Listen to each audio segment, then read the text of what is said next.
Liar. Everywhere. On netrootsradio.com.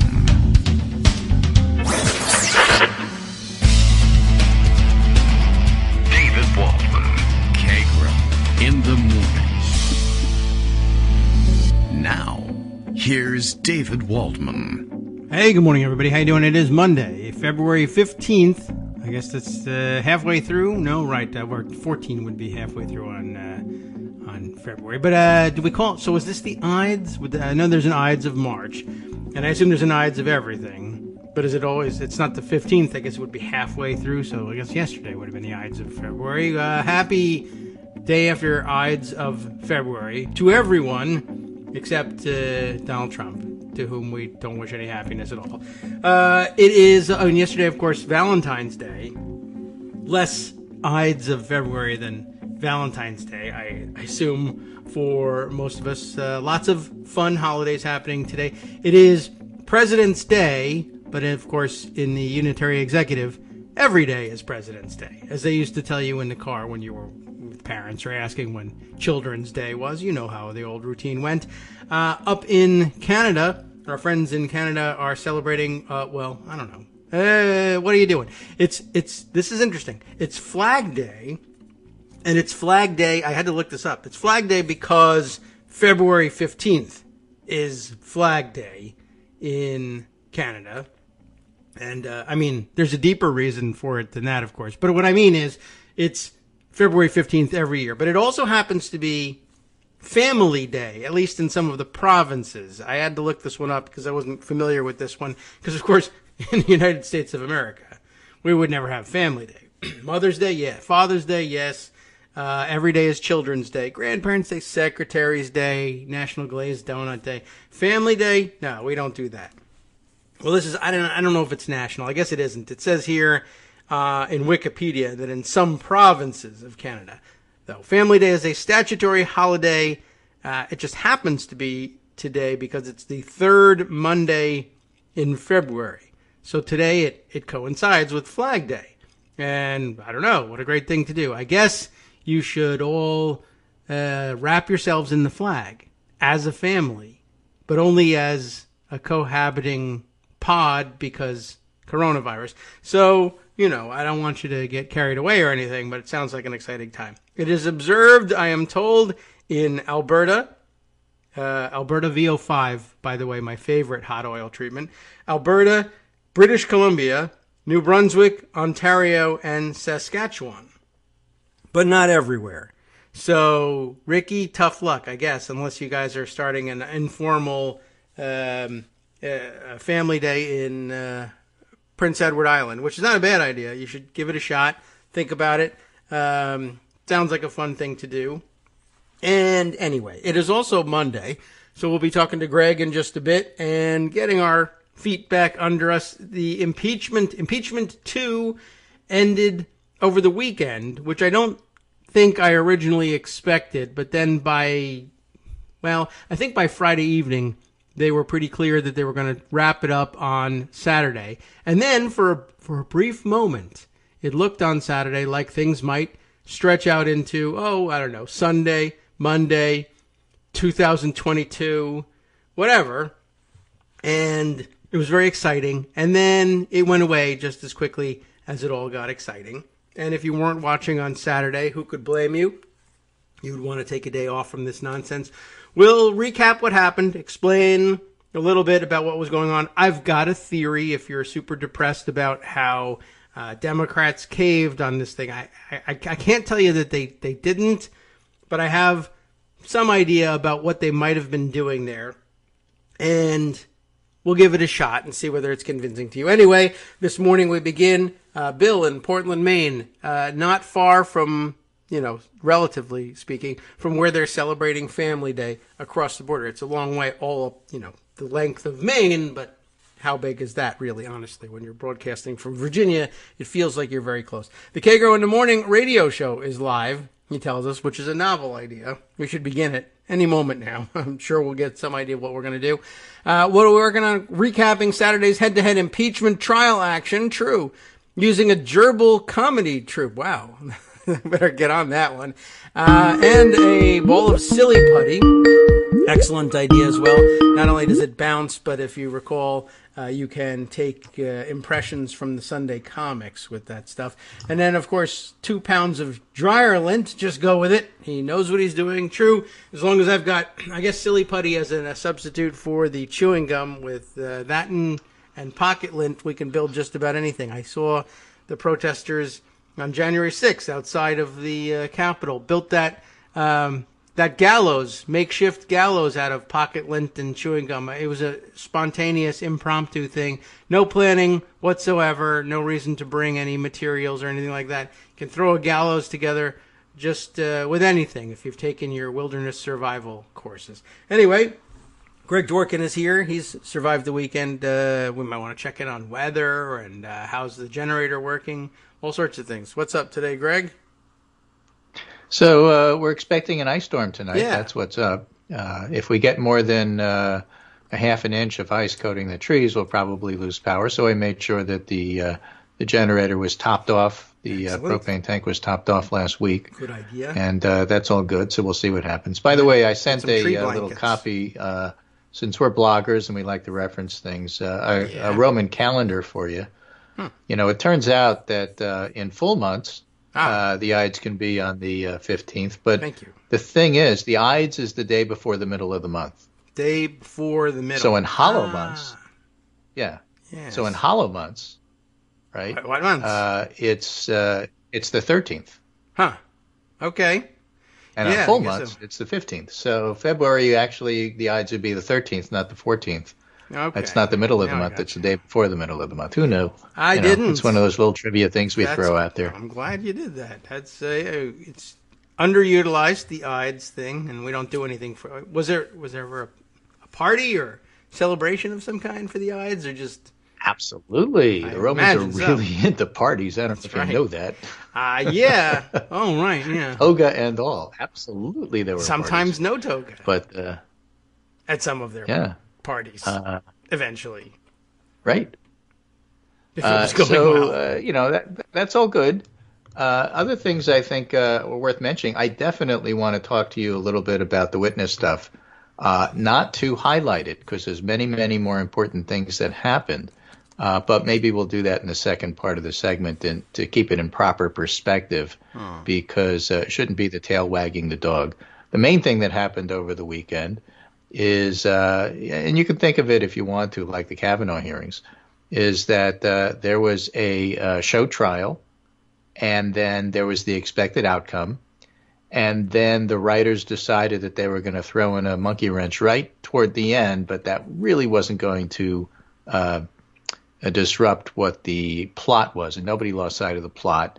And the plot was to get home for Valentine's Day, and they succeeded. So, you know, that part was okay. It happened on the 9th of February. Yeah, there's a ton of stuff that happened, of course, during that. And I think the main thing is that Republican cravenism and soullessness in the form of Mitch McConnell, the embodiment of without a soul, was pretty much laid bare. What happened is that the House had their presentations, then the Senate voted to acquit, and then McConnell said, you know, he's guilty. We all know he's guilty. But I had no choice but to acquit him because of a technicality, because I don't believe that we should be doing this. So, you know, you step back and look not at judges, but at presidential impeachments and trials. It's just about always party line. Not that we've had that many and isn't that big, but when it is, typically your party votes for your guy, whatever he did, and the other party votes for the other guy, whatever he did, and that's what happens. And so it was remarkable the first time with Trump that Mitt Romney became somebody who actually voted with the other side. Yeah. And this time he got 7-upped. Yeah. Not 1-upped, but 7-upped. There were 7 people. Remarkable, the most bipartisan impeachment verdict in history. Yes. Still wasn't enough to convict, but it never was going to be. So when Mitch McConnell stands up and says he's guilty, but I couldn't vote to Just couldn't convict bring him, myself to do it. What he's really saying is, if I had voted to convict him, I would have been deposed as majority leader. Yeah. But if I say nothing, the corporate donors will stop giving. So the best way to split the baby is to vote to acquit, but then tell everybody he's guilty. And so everybody will hate me. I don't care. I don't have a soul. It's got nothing to do with integrity. It has everything to do with, let's see if we can get those corporate donors back. I guess so. I mean, I would play for that, I guess, if I were him and I loved corporate donors and they left me. Yeah, I mean, it's not a stupid move. But basically that's what happened. Yeah. And the Republican defense wasn't the defense. There was no way to defend anything that Trump did, so they didn't. They didn't. They got some clowns up there to make noise. And you guys can take 16 hours. We talked about this even before it happened. You guys take 16 hours. We'll take 15 minutes. And it really doesn't matter whether we're good or bad or whether or not people laugh at us, which they did. Right. Because, the jury's rigged. Yeah, right. So doing a good job was never on the agenda. Yeah, that's not what they were hired for. Right. But you're right. They did, in fact, literally get laughed at. I did happen to catch that. I don't even remember if I can totally reconstruct the joke, but I think it wasn't a joke. He wasn't trying to be funny. Oh, yes. Now I remember. This was Vanderveer, Michael Vanderveer. Was it Veer or Veen? Vanderveen. Yeah. Right. I always want to say Veer because there's so many of them. No, it was Vanderveen. Yes, there's another Vanderveer. And there was not a cat filter, although there could have been. It might as well have been. And I think the line that got the laughs was he was very upset about something, and they wanted to have witnesses, and they wanted to do depositions. He was upset that they wanted witnesses. Yes, and the proposition was... We didn't plan for witnesses. That means we have to work an extra day pro bono. Oh, yes, that was right. That was another key element of his annoyance with the whole thing was I thought we were going to go home today, and now you want witnesses. Now, the witnesses thing, well, we'll have to discuss that later, but the laugh line apparently was he said, this whole thing is crazy. If you want to have witnesses, you got to have depositions. And if you're going to have depositions, that means that the people we want to subpoena have to come to my office in Philadelphia. But then there was a little extra laugh line. Right. I think he started to say Philly. I guess he said Philly. And then he realized, I don't know whether he was like, oh, this is the United States Senate. I better be formal and say Philadelphia instead of Philly. And he ended up saying Philadelphia, and I don't think anybody says that normally. But the whole idea was, he says, well, if you're going to do depositions, you come to my office in Philadelphia, and I interview you there. And he was indignant that there was some other procedure. And then I think everybody started to laugh at him mostly. Well, I think the Philadelphia was a tip-off. And then everyone just started laughing at him like, who the hell do you think you are? Where do you think you're practicing here? He's explaining to everybody, he's lawyer-splaining to a Senate full of lawyers, terrible lawyers, but lawyers, about how you do civil depositions and that everybody has to come to his office in Philadelphia. I think they were laughing at him like, this guy thinks he's important, plus he mispronounced Philadelphia. And they laughed, and he was incensed, and he got huffy with them. I don't think that worked for him either. No, that doesn't work with senators. We're going to line up, and everybody's going to take depositions in my office, hundreds of them. And when they come in, I'm going to make the line move by asking right away, do you want it with or without? Cheese whiz or no? Come on, just tell me right up front here, and then get out of here.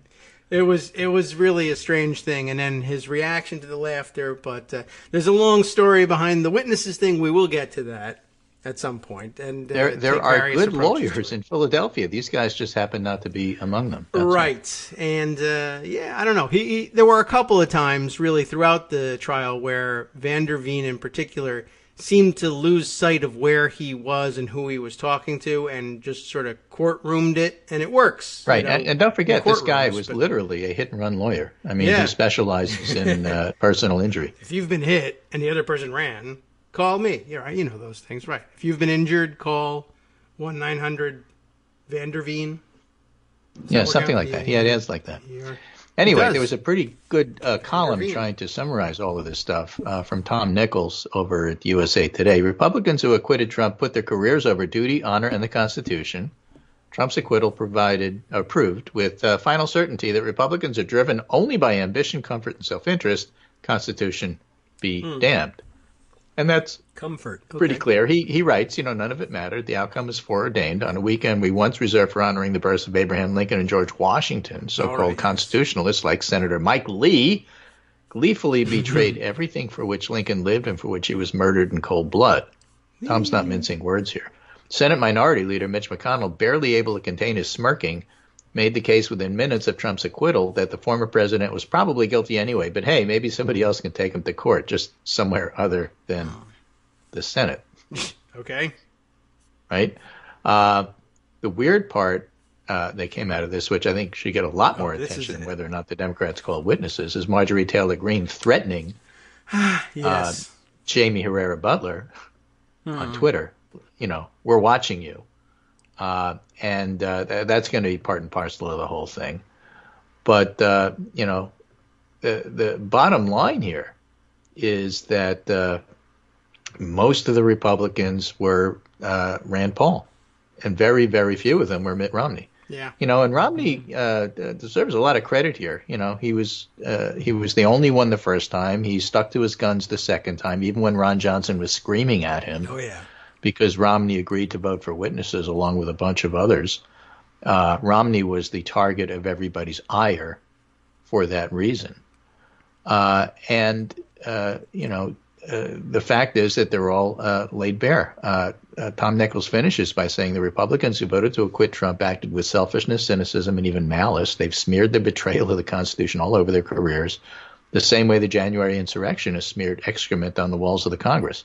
At least human waste can be washed away. What the Republicans did on February 13th, 2021, the Ides of February, will never be expunged from the history of the United States. Ides sucks in the Senate. It's really bad news. Really, Ides is not a good day for the Senate. That's traditional. It's happened twice, but in 2000 years. Oh, that makes a precedent. Once is enough. Right, true, yeah. Twice is a movement. Every 1,000-year event. And I thought we were going to, it was more exciting the first one, but still, how things are these days. So how does it all turn out? This is in the monkey cage. Liliana Mason and Nathan Kalmo, political scientists. What you need to know about how many Americans condone political violence and why. Okay. Right? And the picture that goes with this is a guy standing in a Trump beanie with a sledgehammer. Little knitted Trump toque, Yes. with a sledgehammer and an American flag. There. Yes. A type of radical partisanship is far too common for comfort.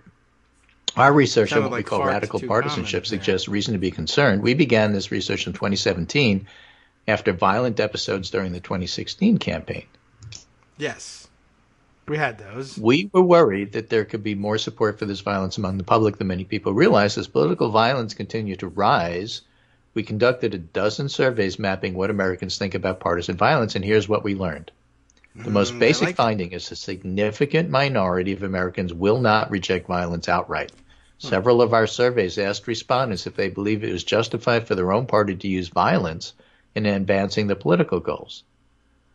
In a 2017 study, Cooperative Congressional Election Study, 8% of partisans agreed that violence is at least a little bit justified. In 2018, it rose to 15% and has hovered around there since. Okay. So since Trump has been in office, it's doubled. I can believe that. I don't see the monkey cage thing here, though, but maybe we can dig that up. Well, let me add it if I didn't. Okay. I was just thumbing through. I didn't send you 35 articles. I thought it'd be easier to find, but not if I don't send what we're talking about. Oh, right. Yes, that stands in the way. That's Anyway, part of it. yes. Really, I wanted to see the sledgehammer. I'm discussing this with David for those of you who want to know how we coordinate this from home before we do the show. The answer is we don't. Here, what are you talking about? We also asked whether violence would be okay if their party lost the 2020 presidential election. Across 9 surveys in 2017 through 2019, about 20% said it would be at least a little bit okay. In fall 2020, the Political Science Project Bright Line Watch asked, would violence be justified if opponents acted violently first? 40% of partisans said yes, at least a little. Just a bit. They're into just a Sure. bit reporting here. These numbers represent millions of Americans. Many are thinking of punches, threats, or property damage and not just killing, but the risks Yes. remain grave.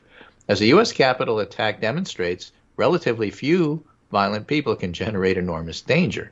And these attitudes have real behavioral consequences. Look, it only takes one guy with a reasonable weapon to do damage, let's say, at the Tree of Life. You know, the idea Yes, that it's right. a small percentage doesn't really give you a sense of how much risk this is. That's not something that, right. This is, you can't visit the site and say, on a percentage basis, though. 99% of the people didn't do this. Right. Well, so what? Exactly. It's like, which is why, by the way, 99% of people survive coronavirus is a really stupid statistics. But that's another story for another day. These attitudes have real behavioral consequences. In a cooperative congressional election study conducted before the election, only 1.5% of respondents said they had ever hit, pushed, or grabbed people in a conflict. But among those who said the violence was at least a little bit okay, 9% reported this kind of physical confrontation. A separate story reports some not insignificant number of rioters and insurrectionists who were arrested have a history of domestic violence, by the way. Right. That connection from violent expressions to violent acts manifested in the U.S. Capitol assault. Yeah. Okay? Another predictor of pro-violent attitudes is partisan moral disengagement, which entails seeing the other party as evil, less than human, and a serious threat to the nation. Okay. That's consistent with psychology. Researchers found moral disengagement to be a precursor for harming behavior. We know that from the Holocaust. If you make Jews non-human, it's much easier for Nazis to do what they did. Sure. Notably, Democrats, that's, to summarize years and years of social science research, but that's what it comes down to. Yes. But summarizing these things are important. That's why we do abbreviated pundit roundups. Right. For example, all of Jewish history could be summarized by they tried to kill us, they failed, let's eat. That's a summary of the Passover. The variance in what you can eat. Yeah, but it's honestly not a bad philosophy. Yeah. If you're going to make your whole philosophy around food, you'd be better off than making it around, what kind of armament you bring to your local protest here. Right. True.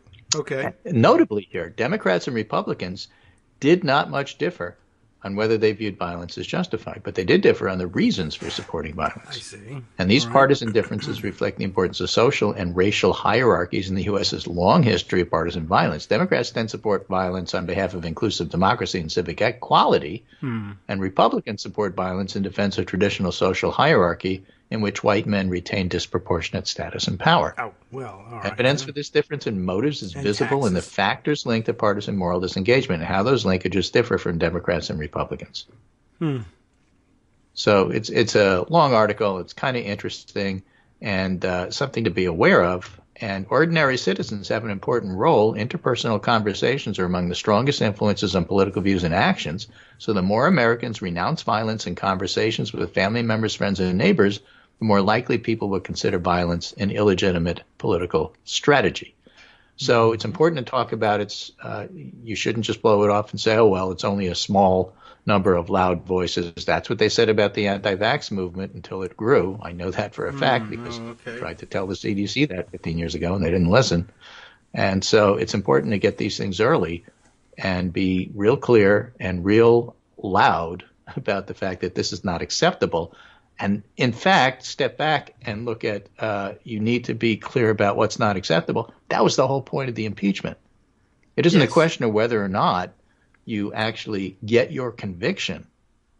The important thing is to lay out why it was necessary. And I think Jamie Raskin and the team for the House managers did a wonderful job with that, with video at a time in the whole trial that people were most paying attention, which is to say at the beginning.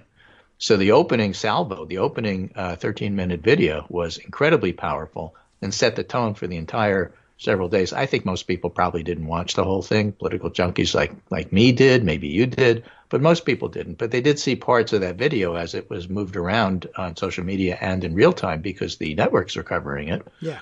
So you couldn't watch your soap operas. You had to watch that.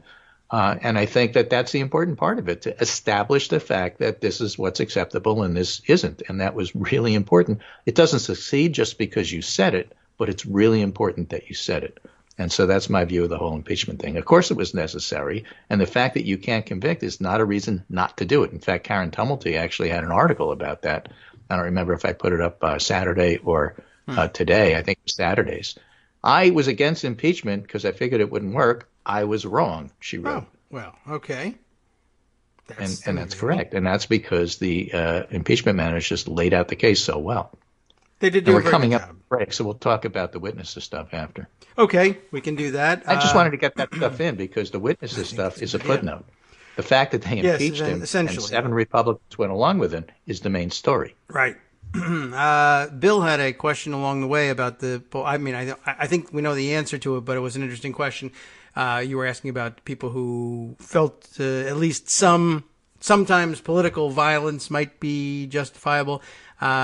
His question was, have any of those pollsters also asked if it's okay if the opposing party uses violence to overthrow them? I assume that question was not actually asked and that they'd get a slightly different answer, but that's an interesting question. If they overthrow me with violence, yes. And therefore I'm okay with violence. Is that what you mean? Yeah, essentially. Some of these things you really need to dig down to get nuanced. Yeah. For example, 71% of the public think that Trump was responsible for the insurrection, at least a little. But that doesn't answer the question, is that approvingly or is that, because they think it's bad? Yes, right. Oh, he's responsible. He's a very responsible guy. That's great. That's exactly why I elected him. Yeah, to do this. I like them to take responsibility for doing something terrible. I mean, but that's interesting. I wonder whether questions would or whether answers would change. You say that at least sometimes political violence is justified. You mean that's okay if it's used against you? Oh, no. You misunderstand. It's okay if I use it against others. Okay. But I think that was probably the underlying assumption, and they didn't bother asking that question, but it would be interesting to put it to people. We'll do it next. Hi, it's me, David Waldman, your host for Kagro in the Morning. I have good news to report.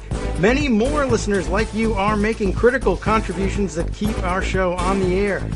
Makes good sense, of course, and patreon.com, Patreon.com, makes it simple. Now you can make easy, secure, recurring monthly contributions to support our show. Patreon.com/KagroX gets you straight to our donation page. Maybe you'd like to thank us for helping keep you sane during the Trump era. Maybe you're looking forward to in-depth explanations of what's going on in the Biden administration. Whatever it is that keeps you listening, we need your help to keep bringing it to you. And hey, if you happen to prefer using PayPal or even the Square Cash app, we're up and running with those options too. Thanks again, everyone, for all your support. We literally could not do this without you.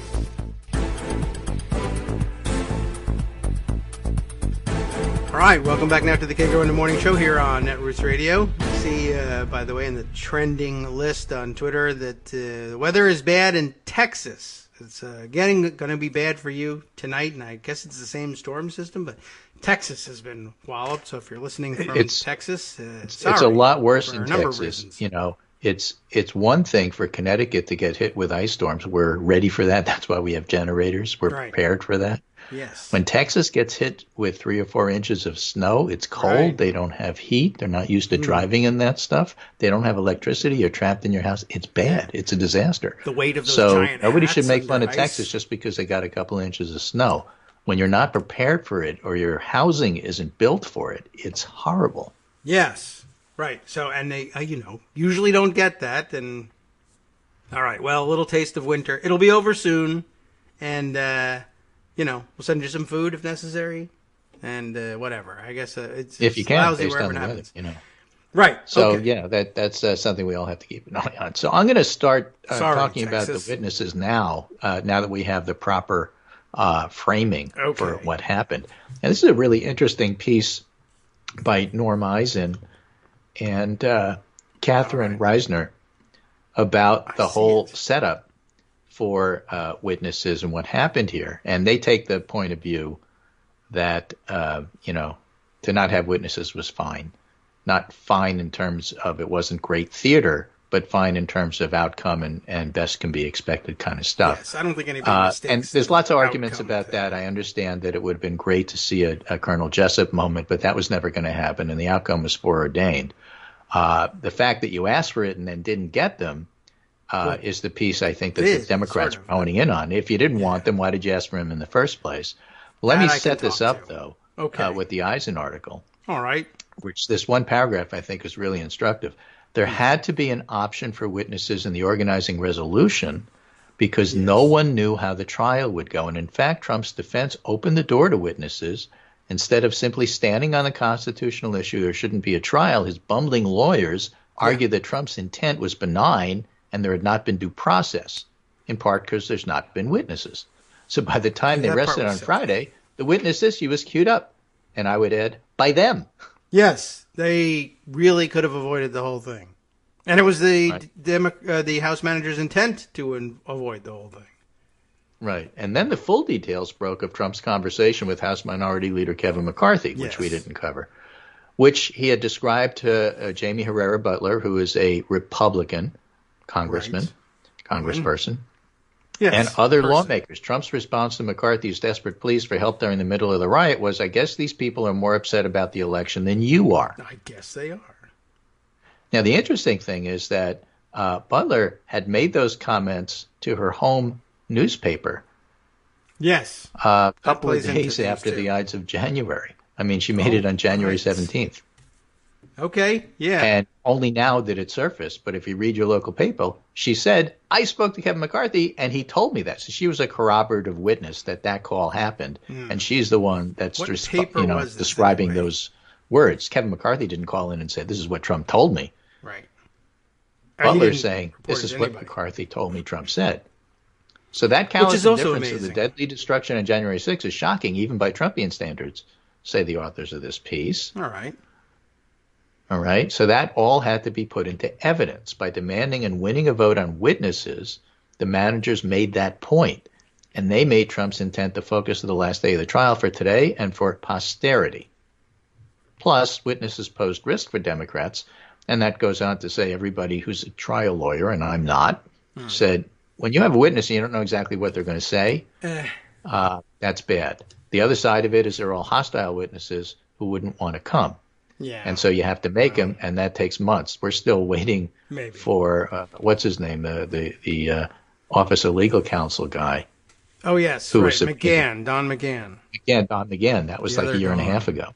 True. Those things do drag out. Right. So Eisen's point, the witness thing, actually was opened up by the bumbling lawyers on Trump's side. And then there are some issues. And Goldman goes into that a little bit more. A short thread on impeachment witnesses. First, let's remember the case had unusual and powerful evidence in the public record. If you're prosecuting a bank robbery and you have the surveillance camera, you don't need witnesses to tell you what happened. You also don't need witnesses when the people who were being threatened were, in fact, the jury. That's another story. Second, the only areas where witnesses could help was confirming what the circumstantial evidence already showed about Trump's knowledge and intent, both before and after. Managers did a great job of using his own tweets to show his knowledge, but witnesses could confirm. The case was strong, as is, but new witness testimony would very likely become the sole focus of media and the public, and for that reason, it's especially important to avoid taking risks with witnesses who are adverse to you and whose testimony is unknown. And trial lawyers keep bringing those 2 points up. I don't want somebody on the stand if I don't know exactly what they're going to say. Yes, but yeah. Well, there's a hole in that one, but ultimately, yes, okay, fine. It's a nice excuse, but right. But the better one is that they didn't need them. The ones close to Trump, and executive privilege would invariably be an issue, and they would fall back on that to avoid testifying. And the reality is that Trump had created a dynamic through the Ukraine whistleblower and Ukraine witnesses where his domestic terrorist supporters threatened violence against witnesses against him. This fear is real. And it's a huge problem, and it should be everybody's focus. And that's why I brought up Marjorie Taylor Greene. Not because I want to make her focus, but because she's part of that. Yeah. So managers tried to find witnesses who could provide, this is Dan Goldman, who could provide direct evidence about Trump's state of mind, who were willing to testify and were cooperative, so no surprises and no litigation, and who would do no harm to the already strong case. And Butler's public statement was very helpful because it confirmed Trump's sociopathic disregard for the line in succession in the Capitol. That was helpful. Yes. Butler endured open witness intimidation from colleagues and probably others, True. and that should be the story. Yes. And then finally, A story. Representative Raskin is right that if their powerful case didn't convince 67 to convict, nothing would. True also. So it was the right call to proceed as they did. They got important evidence at no cost that bolstered an already strong case. Witnesses were not necessary to the case, and witnesses purely for witnesses' sake is bad strategy. The outrage should be at the witness intimidation. End of rant. So that was his point of view. What did you think? Well, it's a very complicated thing, but ultimately, it's certainly true that they didn't need to have the witnesses, and that it wasn't going to change anybody's mind. I mean, I agree with that part, and I agree with the part about the kinds of witnesses you really wanted to call who would have given us information better than the stuff we had might have been resistant. That's true. The complaint about things being dragged out, or the worst part, really, the worst complaint, it'll get in the way of the Biden agenda. Well, we solved that for you before the trial began by telling you how to handle a trial that drags out. You have it in committee and not on the Senate floor. The work was being done by the House. Yeah. So you don't even have anything to complain about. You weren't going to do anything anyway. You're on vacation. That is also a big point. Right. We didn't even get to that part. For all the people who said, well, now that this is out of the way, or if you want to have witnesses, I want you to tell all the people who are waiting for their COVID relief checks. And, I understand the sentiment, but I was like, well, all right, then I guess now that we're not having witnesses, start the clock on the COVID relief checks and I'll check with you tomorrow. Do you get a check? You didn't. You're going to get one tomorrow, the next day, the next day, the next day, the next day. It's going to be a month at least before anybody clears the way legislatively for those checks to be written, much less issue them and send them. So don't tell me that it's about moving the checks forward. And it's certainly not about the Senate coming and completing its work on that or any other part of the Biden agenda because they're, at home, which is another issue we could talk about. And they are working hard. I'm not saying they're on vacation. They're not. And it's an important thing. And telling people that pre-scheduled district work weeks are going to be canceled is a huge deal, not because it's such a relaxing time of year for everybody or that they want to be home for Valentine's Day, but because months ago they promised important constituents that they absolutely would meet with them Tuesday at 10 a.m. And now it's a matter of calling them and saying that ultra important thing that, your life hangs in the balance. I can't meet with you because there's a subpoena for a guy who was in the wrong place at the wrong time, and I got to wait and sit there and fight. All of the end result of which will be acquitting Trump. But anyway, the point is the thing about you and your kids and why it was important to cover their stay in the hospital has to be canceled. Sorry. And that's a big deal. But, as far as the witnesses go and dragging things out, we told you very clearly that could be done by committee. That was easy. The idea of, you don't want to have witnesses that you don't know what they're going to say. Well, that's the point of depositions. And the whole proposition was to do depositions first.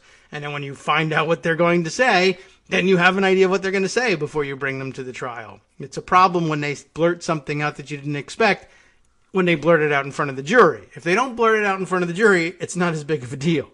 And in fact, it's also a problem, like you already said, that the whole reason we're doing this is because Herrera Butler, she's a hostile witness who doesn't want to give a deposition. Now I can't get her. And if she does say something, what am I supposed to do? Only do partly what she said and then the other side says, oh, well, you didn't do this part where she clearly says this. That could be an issue. Not clear whether she was going to be hostile or not, but certainly possible. She was. They tried to get her, and she said, I'm not doing this. That's the reporting. Then there were other questions, like I would have said, all right, well, as long as the door's open to witnesses, do you guys want to do something like, can we get people from, Secret Service or somebody to say, did you inform the president and get that on the record? Or how come there were no security protocols at the White House? But those were extraneous issues at this point. And again, they wouldn't have convinced anybody. So I would have perhaps decided against that as well. Yeah, or if the White House said, well, we're not giving them to you, sue me. Well, there's that too. Although Armando's been making the point that the executive privilege that the Trump White House to this point has leaned on is a considerably diminished privilege. Now, he's not the executive. The privilege no longer belongs to him. So there's some reason to believe that those court cases might have moved on a little quicker. Right. On the other hand, Merrick Garland still can't get an appointment. Yes, there is that as well. Ultimately, though, I finally decided that in looking through what I did, here's what I did. I looked at the procedure and the rules, and they told me a slightly different story. They wanted to get Herrera Butler. She says Butler. It's the same spelling as Brian Beutler, but she says Butler because, I don't know, in Washington they like Butler better. But the problem with her story was it was both late breaking and, technically speaking, old news. So it created a very weird situation in which the rules laid down for the trial in not only the regular standing Senate impeachment rules, but also the resolution that governed things, the Senate orders, Senate Resolution 47, that they kept referring to occasionally when they had to make rulings, says that basically the article and her statement came to light after the presentation of the case in chief from both sides. There was still an opportunity to present evidence, but that evidence had to come in the form of witness testimony at that point. So they had this new to them story about Herrera Butler and what she said, but the only opportunity to present it was as a witness. So they said, well, how do we get this new story in there? And the answer was, we move to have witnesses because this witness that we want to have, well, here's what she says. And they basically read it into the record. And then the other side says, well, hold on a second. Don't just read it into the record. If you want to have her testify, then we got to have a vote on witnesses.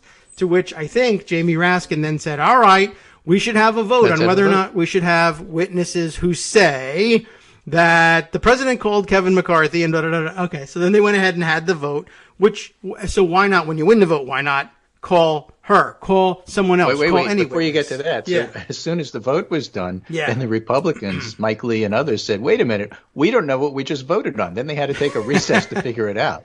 Yes, there was some question about that. By the way, yeah, Pat Leahy not doing a great job. And the reason is exactly what you laid out.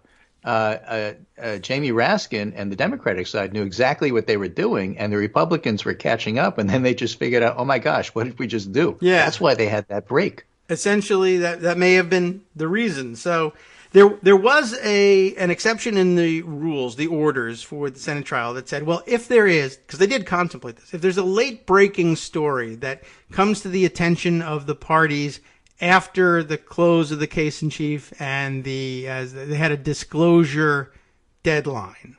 If a story comes to light after the disclosure deadline, then it's possible, if you can plead it and prove it, that you only discovered it afterwards, or that it was only discoverable afterwards, then you'll be, maybe we'll make an exception and allow you to enter it into the record. But then they realize, oh, actually this is old news. This was apparently reported previously in January, and if we say, well, it only came to our attention last night, the other side may say, well, that's because you're stupid and it doesn't count.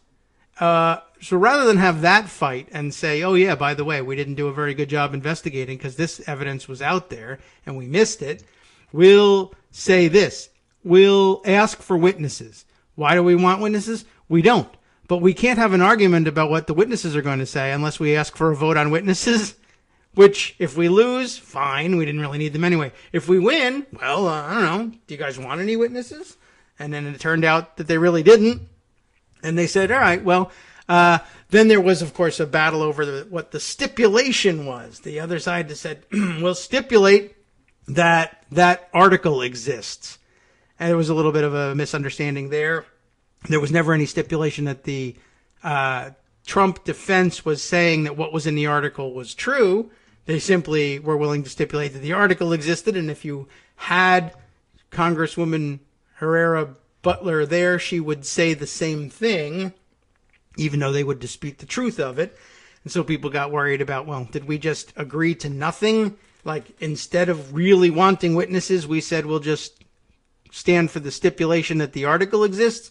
Well, in essence, yes, but the real point was they didn't actually want witnesses. They wanted an excuse to talk about what was in the Herrera Butler story and wouldn't have been allowed to do it unless they pretended they wanted witnesses, even though they didn't, and then they won the right to have witnesses, they said, we won't have them. Right, I think and they that were might very be what happy. happened. And in fact, to bolster your argument here, we then go on to the closing part of it, where closings, just like everything else, are usually just pro forma. You say this, the other side says that, we're done, we vote. Mm-hmm.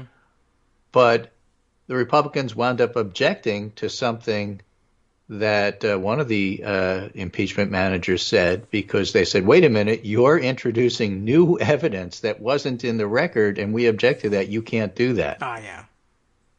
And there was some small piece, some tiny piece. They said, well, it's in the record because it was in the video we showed. But okay, fine. We'll take that out because it's not germane. So they had that argument during the closing, which is really unusual. Yes. And I still have questions about whether or not the jurors ought to be free to make that motion. It really ought to be a motion of counsel. They should have been jailed for opening their mouth, but that's another story. Yes. Because they were told at the beginning, shut up or you, under pain of you go to jail. Yeah, but nonetheless, they made that argument, and the reason they made that argument is because they didn't want the jury, who were the witnesses, who were the senators, who were the jury-tampered people, they didn't want them hearing new evidence that they didn't have a chance to counteract. And so this idea of what you're allowed to tell the jury and what you're not is exactly on point, and that happened during the closing, let alone through the entire trial. So I think your analysis of why they wanted to do that is exactly right. It was, I hope it makes some sense. It was just a matter of we need to tell this story, and we can't simply ask that it be entered into evidence because that part of the trial is over. But if we pretend we want her as a witness, the other side will ask, why do you want her as a witness? And we can read the article and say, this is why, and then have a vote. And if we lose it, we already read the article, so who cares? And if we win it, we already read the article, so who cares? But do you guys have anybody you want to call? No? Or would you like to call the article? Right, yeah. Did you actually print this? Why don't you call the people who were in the article so you could ask them directly? That's on you. We already know what they said. We don't need them. Yeah. There was a counter threat for a while. You can call Kevin McCarthy. You can call Donald Trump. You do that. Go ahead. And you probably should, since you really don't know have what him in was Philadelphia and have him sign a deposition in your, hit and run office. But it was an unusual thing to be sure. And then there was this counter threat from the Republicans. Well, we're going to call 300 witnesses, and no, you don't have the power to do that.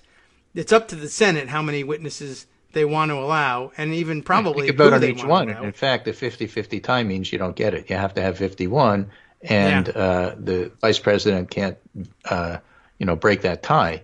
So every single one of those 300 things could be voted on. That'll take you until next month. If that's what you want to prolong this, that's fine. You just told us you didn't.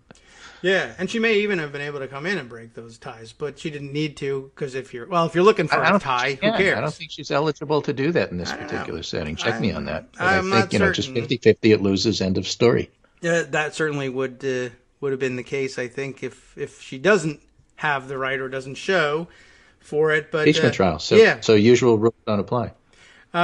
Could be. I don't know. I mean, she certainly could have presided over the trial. They decided that Leahy would instead. I wonder if she showed up and demanded. I don't know. We'll have to see in the next impeachment trial. But the point is there was never going to be 300 witnesses. The two witnesses that Lindsey Graham, because he voted to have witnesses. Yes, he changed. And the reason he did was for show trial, right. And the people he wanted was Mayor Bowser and Nancy Pelosi. Yeah, and no one would vote for that. Well, 50 of them and nobody would vote for that, so that wouldn't happen. He wanted to prove that they were derelict in not preventing this, and that was the real problem, not Donald Trump. Mm-hmm. And then he went on to say, and by the way, if we ever get power again, I'm impeaching Kamala Harris. Yes. Because she wants to ask for bail for people who were getting thrown in jail for Black Lives Matter stuff, and we can't have that because you can't have bail for people of color, and so we're going to impeach her for it because, it's the same thing Trump did, right? Yeah, right, absolutely. And didn't I just spend a month saying you can't impeach somebody for something they did when they weren't in office, and she wasn't? But what the heck? Who cares? Let's do it anyway. Well, yeah. Right. Well, whatever. That seemed pretty interesting, to say the least. There was no threat from that. There wasn't going to be 300 witnesses. It wasn't going to take forever. It wasn't going to get in the way of the Biden agenda.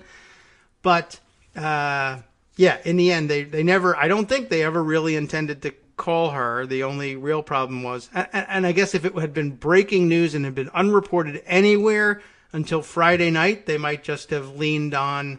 I don't remember what it was, Section 6 of the resolution, and said that this is just it was just reported after the disclosure period. That's all, and then they would have said, all right, fine, enter it into the record, and even Trump's side would have said, well, we dispute the content of that article just like every other one, so fine, put it in the record, and right, it would have been different. So, bottom line is it was a pretty interesting set of things that happened between Thursday's show and now. A lot to summarize, and I'm sure we left a lot out, but that's okay. You have another hour to do that. We don't know whether after but that yet interesting stuff. And, this is where reading the rules and process, sort of helps you. And, of course, I didn't. You did. You did it, so I don't have to. So that's the whole point of listening to the show in the first place. I didn't even finish before the trial started, but I did finish before it ended. So that's good enough. Well, that's good. Yeah. All right. My segment's going to end here with this piece in the Atlantic. I just thought it was helpful because looking back on the trial, David Frum, conservative, comes to the conclusion democracy is our only solution, and the counter-majoritarian institutions of the United States are holding us back. And, it's the bottom line is filibuster has to go. Oh, okay. Well, that was easy. I'm glad they all come to that realization now and know how to do it. Well, all you have to do is just watch this trial to emphasize the point that why would you think about doing the filibuster so you can make things happen? Well, because they don't want things to happen. And so they'll block everything if they can. We just showed you.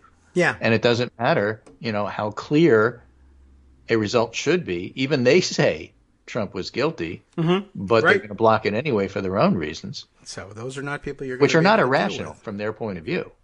No. They want to stay in power and they want money. So it's the same things that drive Mitch McConnell. Yes.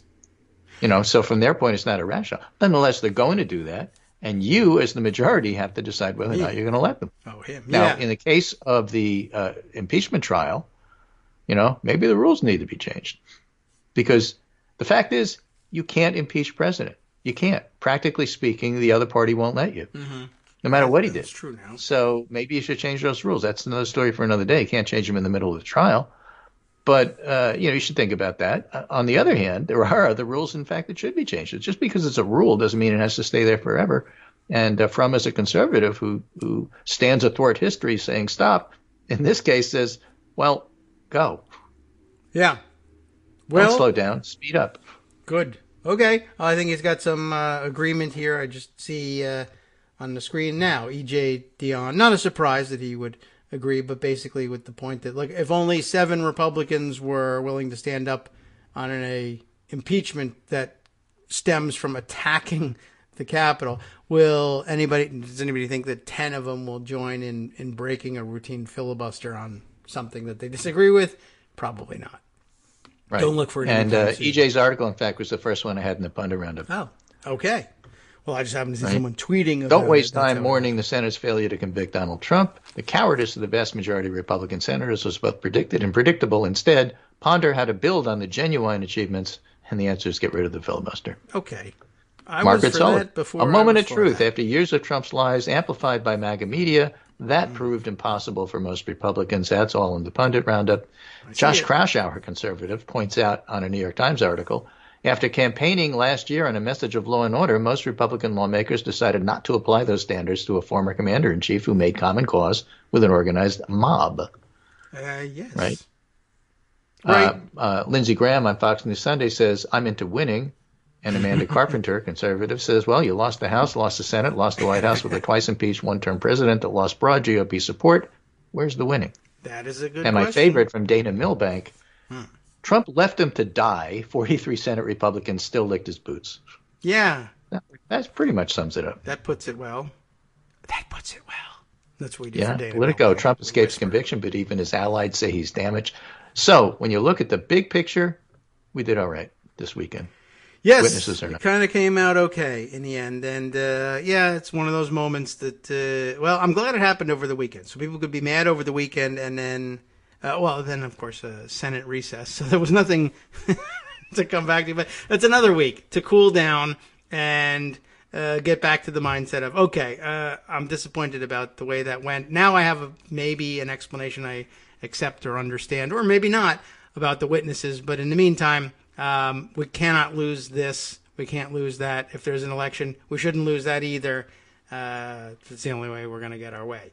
Just one stay argument engaged. for not prolonging impeachment was to get to the COVID stuff. Jim Manley, the ex-Harry Reid aide, makes a good point here. He says the action on the COVID package has been in the House, which has been making great progress during the trial period. I mean, after all, this is a budget bill, so it's got to start in the House, and the Senate can't even touch it till the House is done, and the House isn't done. But Jim Manley says, in fact, I would argue the impeachment has helped. It's kept the spotlight off of this while it chugs along in United Democrats. Yeah, maybe. That's a possibility. I don't know if it was going to divide them at all, but it's nice that... Well, we're talking about minimum wage. If nothing were going on, we'd be arguing about the standing in the Democratic Party of Jim Manchin and Kristen Sinema. There'd be all this other We'll get to that. central nonsense that we always argue about because that's what we do. Yeah. And because of the impeachment, we're not even talking about those things. No, it's a Minimum good wage or idea. anything else. He's got a good point, and usually when the House is doing its work, the sniping from the sidelines is, well, you can't vote for that. That'll never pass the Senate. And everybody was focused on the impeachment trial, and now finally we're in a position where the House is just going to hand over a thing and say, well, this is it. It's either going to sink or swim based on what the Senate does, which we've always hoped that they would do that. And the Senate somehow always comes out on top of that contest and says, well, we're just going to say no, so you have to change. So distraction with the trial. They get handed a take it or leave it package. Right. My last piece and point here is from the Washington Post. Trump's acquittal further polarizes factions within the GOP. So this isn't the Dems in disarray situation. It's actually Republicans in disarray. They're going to have major, major, major fights in their hands starting now. Yeah. And that's going to continue. And I'll get the popcorn. Take care. Okay. And we'll be back on Wednesday. I think this is a pretty good summary of what happened over the weekend. I think so. And, good discussion about the witnesses here. All right. Well, that's done. Now we have nothing to do for the next hour. Good luck with the ice. Thanks for reading the rules. Okay. I might try it once in a while.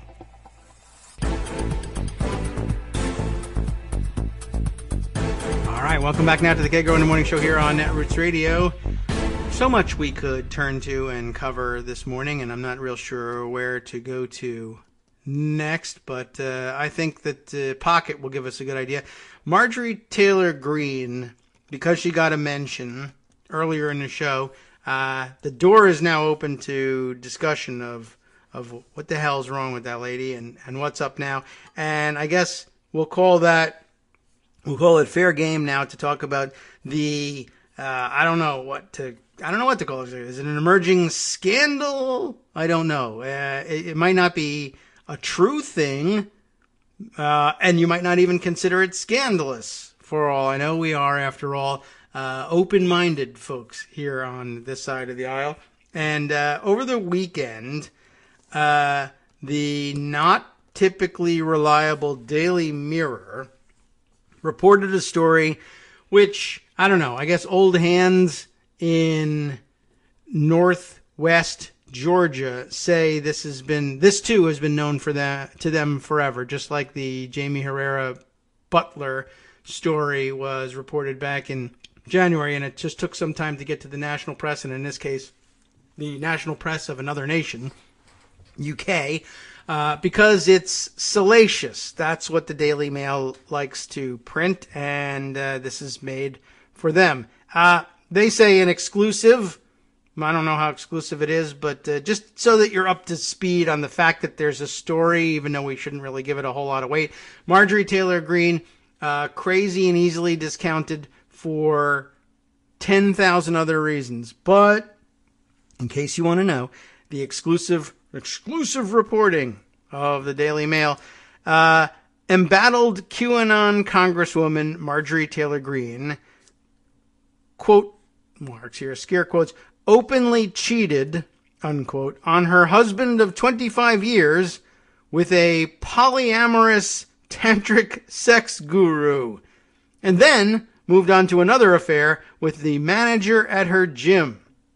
I am chiefly interested in this because it helps to clarify what business she was in before. Remember, I think I originally said, yeah, I think she's the owner of a CrossFit gym in Northwest Georgia, or maybe several of them, and that's where her personal wealth came from, such that she could do things like follow David Hogue around in Washington, D.C. and yell at him without worrying about what will I do for income, right?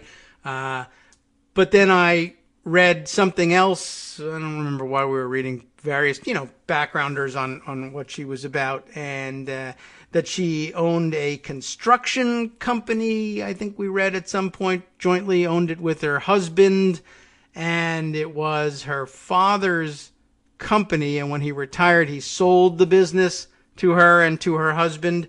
So that may or may not explain, like, okay, well, if she's openly cheating on you, how come you haven't split up? And of course, that's actually a question for the people involved in the marriage, and you can't really look any further than that. It's up to them. Sometimes people decide to do that. Other people I saw over the weekend raised the possibility, well, maybe she wasn't cheating on him. Maybe they have an open marriage. And I said, oh yeah, right there. That's a thing that exists too, right? Forgot about that possibility. All right. Well, it doesn't really matter. You don't have to be worried about shaming her for the thing. It doesn't matter. She was crazy before this. She's crazy after it, and for completely different reasons. However, I will say it's, I don't know. There's entertainment value in it because, of course, she's one of those family values types. So that's always kind of interesting. But more to the point, for me, it clarified, well, does she own CrossFit gyms or doesn't she? And I think she does not, is the answer. She's just a CrossFit enthusiast who works kind of, at one of these gyms because she really loves CrossFit. And like many Republicans, she's a cheapskate and doesn't want to pay for things that are valuable to her if she can instead get away with not paying. And so she's one of these people, and this is a very frequently arranged thing by enthusiasts of all sorts, exercise and otherwise, that when they get into something like this, they agree to quote-unquote work for the gym, sometimes for a minimal amount of pay, sometimes for free, but there's an exchange, essentially. You can continue to take your CrossFit classes here and remain a member free of charge if you also, work here, and that might mean help fill in and teach a class. It might mean, I don't know, mop the floors. I don't know what the arrangement was there. But anyway, she didn't, I don't think, own the gyms, but maybe she invested in the gyms at some point later on. I don't know. But that sort of helps clear things up. The rest of the thing is, of course, right, for family values, Republican saying that, marriage is between one man and one woman, and that's why you people that I don't like for whatever reason can't get married, even though I guess for you, marriage is between whoever you want it to be and you, and that's kind of odd. And why didn't they split up? And maybe it would have been just such a messy divorce because they jointly owned this construction company that was their main income. Or maybe they don't really care one way or the other who sleeps with who. I thought also entertaining, though, again, for an arch conservative, not only family values type, but one of those people that would, probably, if the story were to break, that somebody they hate, like, Alexandria Ocasio-Cortez, AOC has a guru of some kind, any kind, doesn't matter what the kind is. Figures, what a typical liberal, blah, blah, blah. But of course, for it to be a tantric sex guru, that too, something that they would ordinarily find have no compunction about attacking in somebody else. It struck me also that in what was supposed to be her apology speech during the consideration of the resolution stripping her of her committee assignments, she went on at some length about, how she, didn't deserve all of this or whatever. And that she couldn't bring herself to apologize for it. But what did she say? I was allowed to believe things that weren't true, which is a very strange passive voice kind of construction of what went on. We understand why it was built that way. She didn't want to accept responsibility for this. But I was allowed by some unknown force to believe things that aren't true. And here's the thing. I have the feeling that maybe, possibly, one of the things that you were allowed to believe by yourself that weren't true is, I just want to raise this as a possibility. Is it possible that the guy who convinced you to sleep with him wasn't the tantric sex guru, but just a guy who wanted to sleep with you? And you had some idea that tantric sex, whether with a guru of the practice or not, was something you wanted to try, so you allowed yourself to believe that thing? I don't know. I'm not saying that it's impossible. I'm just saying that I just didn't think that, was the market for tantric sex gurus in Alpharetta, Georgia that saturated that you were able to find 1, 2, 10 of them at your CrossFit gym in Northwest? Well, is Alpharetta Northwest Georgia? I don't really know. I understand she lived in the Alpharetta area for, most of her life, but that when the Northwest Georgia congressional district became open when the incumbent Republican retired there, that she moved there, now makes her home in Rome, Georgia, which I think is more explicitly Northwest Georgia, and of course inside the district. So Alpharetta is actually northeast of Atlanta. And Atlanta's, I don't know, I guess you would consider it central Georgia. I mean, it is sort of actually oriented to the northwest, but not so much as Rome, for instance. So I guess she had to move quite a distance, not a huge distance, but a considerable distance to make sure that she was inside this new district. Anyway, whatever. So, but Alpharetta, I don't think anybody would consider, any sort of home base for the tantric sex guru movement. So, anyway, I just found that interesting and entertaining. There's a whole long, thing, and it's got crazy pictures of the goofball guy who said he was a tantric sex guru, and maybe he is because he wears little teeny short shorts, and I don't know. Maybe he's just a regular perv and nothing more than that. But anyway, some interesting pictures of him posing and flexing his muscles and wearing a gigantic, funny-looking beard and maybe a quasi-mohawk hairstyle, and posing for some interesting photos, to be sure. Apparently, though, the guy, politically speaking, is the polar opposite. So it wasn't politics that they were talking when they were together, if they were talking at all. I think the fun picture of him is the one of him doing nude yoga outside under a waterfall. That's the one that I think I'm going to use and just tweet along with everything that she ever tweets for the rest of her life.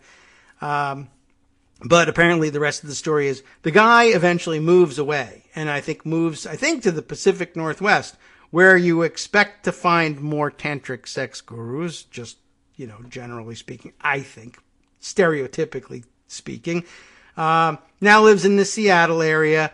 And anyway, I guess after he moved, Marjorie allegedly moved on to having an affair with the next largest person at the gym, is what it looks like, who is the manager of the gym, who's still there and still working there. And his only comment for the article was, no, I'm no longer having an affair with her. And it was never a good idea to do so. Nothing good ever comes out of, associating with that woman, period. So that's interesting too. Maybe it's all fake. I'm pretty sure her ploy is to go with the fake news angle on all of this. And it being in the Daily Mail, it certainly could be. But they certainly have a lot of pictures of this person that she didn't have an affair with, allegedly. And that seems kind of odd. So there you go. Terrific. It seems fun and out of character for her, and that always makes it that much more interesting. All right, now there's other regular real news out there that we could absolutely turn our attention to. Now, I don't know what any of it is, but I'll look in Pocket and see what I thought it was.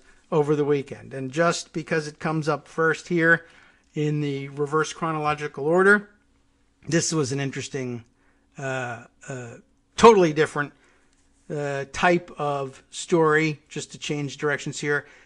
Stephen Wolfe, the staff writer at Daily Kos Elections, tweeted this small bit that caught my attention. The Republican board in the county home to a majority of Arizona, and I guess we're talking about Maricopa County here. Yes, there it is, Maricopa County.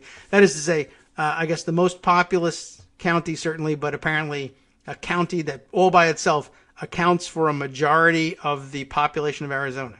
Well, the Republican board in that county has refused to turn over ballots and voting machines to a Republican state legislature hell-bent on delegitimizing Biden's victory.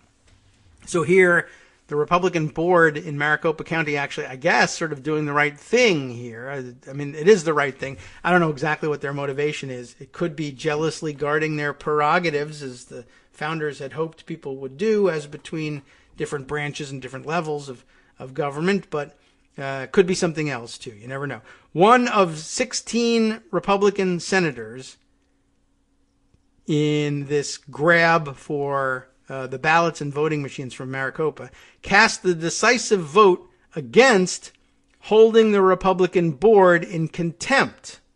You see what happened here? So the state legislature said, Biden totally isn't president. Trump won, and we can prove it by showing the fraud, by, I guess, subpoenaing and demanding that the Maricopa Board of Elections turn over to us all the ballots and voting machines used in the election. And they didn't do it. They wouldn't do it. So they held a vote on holding the Maricopa County Board of Elections, Board of Supervisors, I guess, in contempt of the legislature. 1 out of 16 Republican senators, apparently, cast the decisive vote against holding them in contempt, and now there's some trouble. What is the trouble? Stephen Wolfe includes the tweet from Reed Wilson. Reed Wilson, a correspondent with The Hill, tweets, a Republican state senator in Arizona cast the decisive vote against holding Maricopa County supervisors in contempt. Then he got so many threats, can you believe it, that he ended up needing police protection. That's reported by the ABC News affiliate there. See if we can run through this story quickly. State senator receives police protection after no vote on Monday. This was reported back on February 9th. State Senator Paul Boyer, B-O-Y-E-R, is our hero in this situation, I guess you could say. Paul Boyer and his family were provided with police protection Monday night after Boyer's no vote derailed a Republican effort to hold the Maricopa County Board of Supervisors in contempt for failing to turn over voting information the Senate Judiciary Committee subpoenaed. Boyer's change of heart did not go over well with Republicans. A little bit like, Mitt Romney's, which wasn't a change of heart at all, but Mitt Romney's vote on witnesses that Greg mentioned. Apparently, Ron Johnson, who sits one desk over, not next to him, but one desk over, there's somebody in between them. I think it was Sullivan from Alaska, I think, who sits between them. Apparently, it looked like it might come to blows, by which I mean Ron Johnson punching Mitt Romney in the face. Well, I don't know whether Mitt Romney would punch back or not, but Sullivan separated the two of them. It was something of a startling altercation, apparently, on the Senate floor. And by the way, I did read also that it's reporting in the news, or actually right away, it was tweeted out by journalists who were in the press gallery watching the proceedings, and Ron Johnson's only comment on it was that it was grotesque that a personal interaction would be reported on by, journalists. How disgusting, except that it happened in public and it was observed from the gallery dedicated to that purpose so that reporters could observe the behavior of senators on the floor. But somehow that's grotesque. Anyway, just another angle on the story. That and the original Marjorie Taylor Greene mention that Greg brought up just sort of, I don't think we ever actually explained what it was that she was saying that was in the news, but that basically that Congresswoman Jamie Herrera Butler from Washington, closer to where her tantric sex guru now lives, said that, I heard Kevin McCarthy told me about the content of his call with Trump. And I think everybody knows now the content of that call. And so Marjorie Taylor Greene over the weekend, because she learned her lesson and everything from having her committee assignments taken away, et cetera, even though no Republicans or few Republicans would vote for it, she learned her lesson and she's totally not crazy anymore. She tweeted out, veiled threats, essentially saying, we're going to have our eye on you, Herrera Butler. We're going to be watching you, which might mean stalking you with an AR-15 or not. I don't know. We'll see how it goes. Anyway, now here in Arizona, same thing happens. Somebody says, this actually isn't right. We shouldn't be pursuing this. I know that Trump supporters think that if they just, keep this up, they'll eventually prove that Donald Trump is supposed to be president or whatever.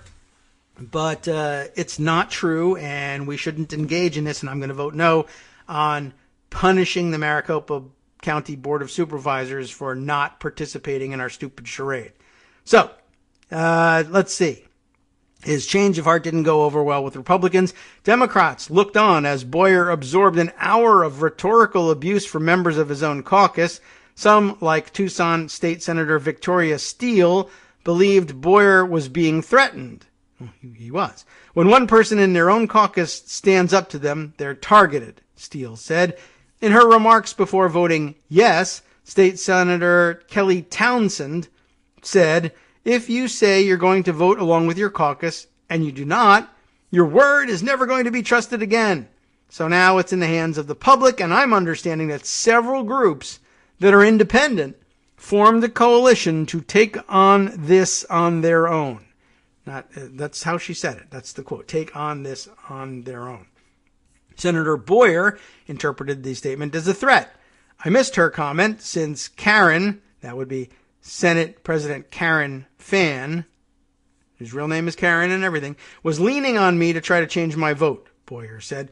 But when I heard about her comments, I immediately became worried for my family. I've never reached out to DPS before for a police presence until yesterday.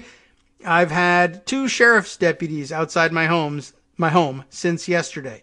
Senator Townsend said, that word is missing, but said she was not advocating violence. Her threat was political. I was very specific about what I meant. There are issues that we apparently can't take care of at the Senate on our own. There is another avenue, the public. They can get things on the ballot and they can recall people. And it's perfectly plausible that she might have been speaking just about political reprisals. Let's give her the benefit of the doubt. That's what she was saying. Put that into perspective with everything that has just happened in our nation over the last month. Senator Martin Quezada, a Democrat of Phoenix District 29, said, the president himself did the exact same thing, and look what happened. Quezada calls Townsend's remarks irresponsible.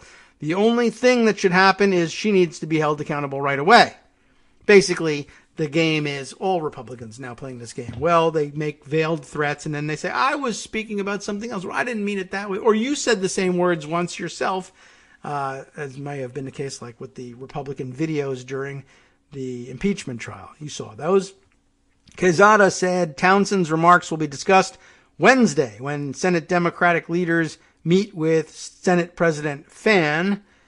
Senator Townsend says there was no hidden message in what she said. I was very clear. I wasn't telling them to go be violent. I find it funny that every time I say something, someone can interpret it as some violence. What lens are they looking through? I'm wondering if they're looking through the lens of all the violence that's happening every time Republicans make veiled threats. So I have a feeling that might be it. Anyway, just thought that was an interesting sort of a side note, but related to everything else that was going on in Washington and elsewhere around the country. More fallout, just so you know where certain people stand on these things from the impeachment trial.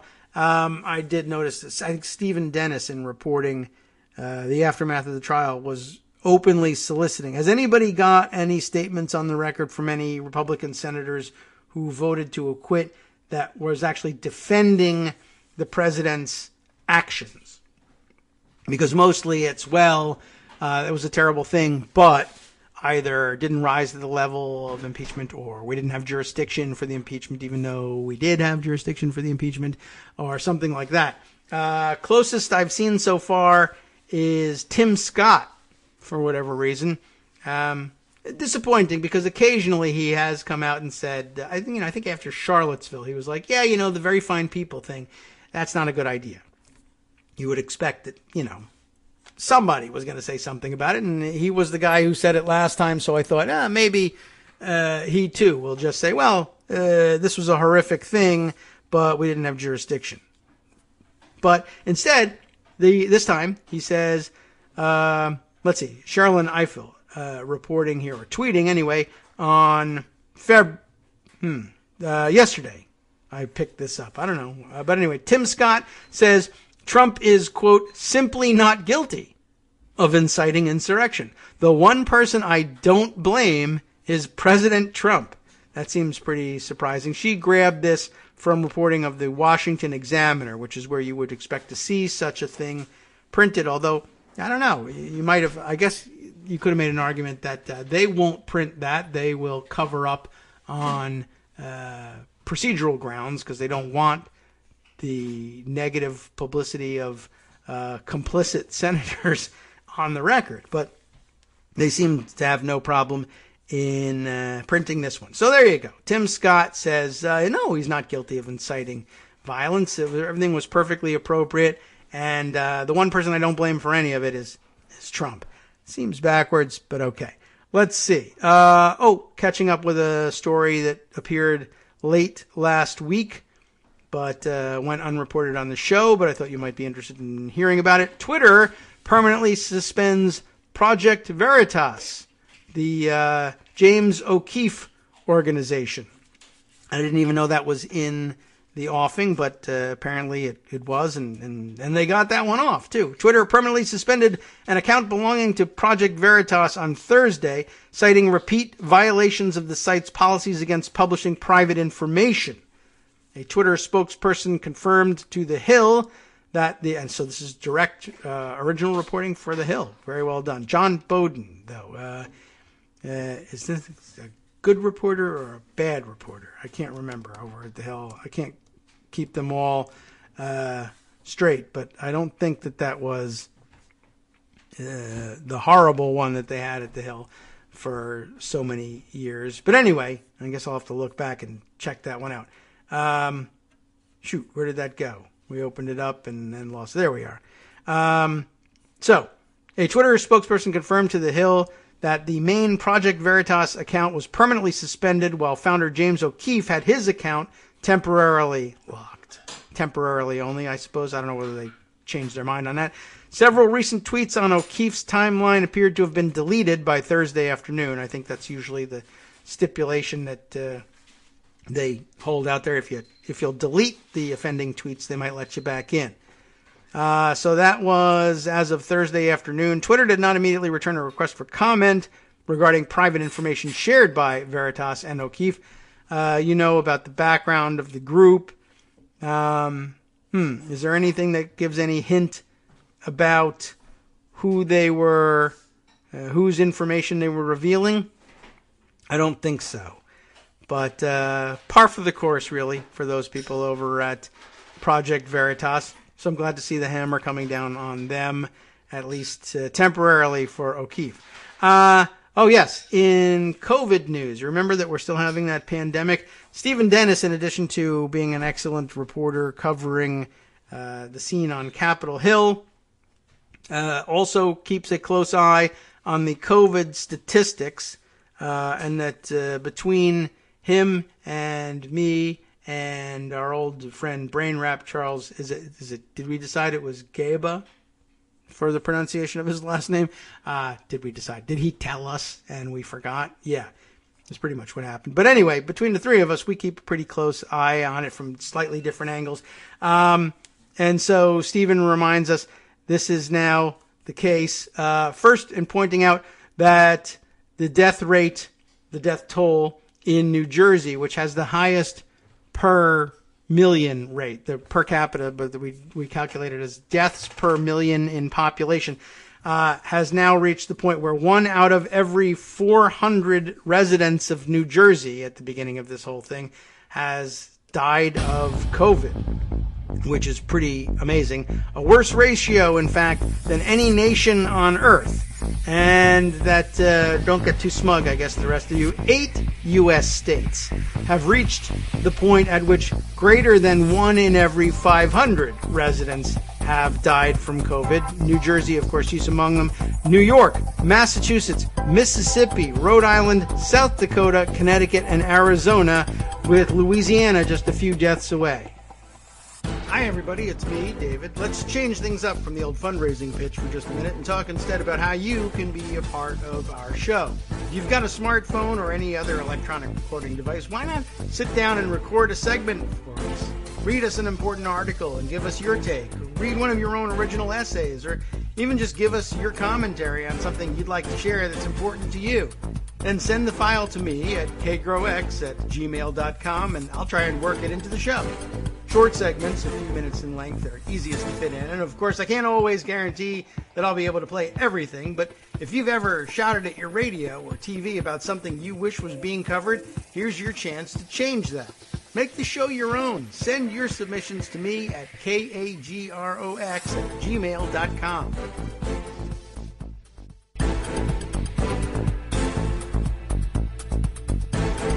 All right, welcome back now to the Kagro in the Morning Show here on Net Roots Radio. Let me just find this other tweet on the subject of the virus and the statistics that go along with it. I mentioned, so I ran down the 8 states that Stephen Dennis had noted.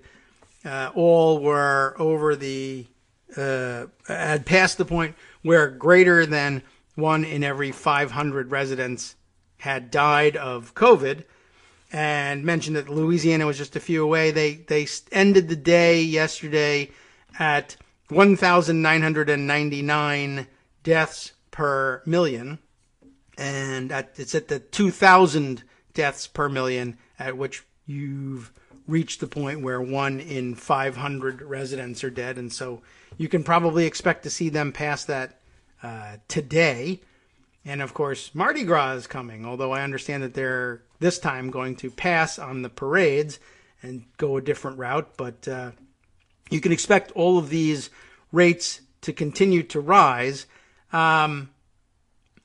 which I guess brings me around to this other point. South Dakota, of course, Governor Kristi Noem has been still, to this day, like currently, is still aggressively marketing South Dakota as having like somehow defeated the coronavirus with their courageous approach, that is to say, in which the governor does nothing to prevent the spread of the coronavirus, and is proud of it and says, well, we've been wide open for business the whole time and we remain that way, and that's why people could and should come to vacation in South Dakota and, I don't know, move your business here or whatever. Now, the practical wisdom of advertising South Dakota as a vacation destination in the dead of winter is questionable, but, whatever. State pride, et cetera, et cetera. But come later, I guess, is the pitch.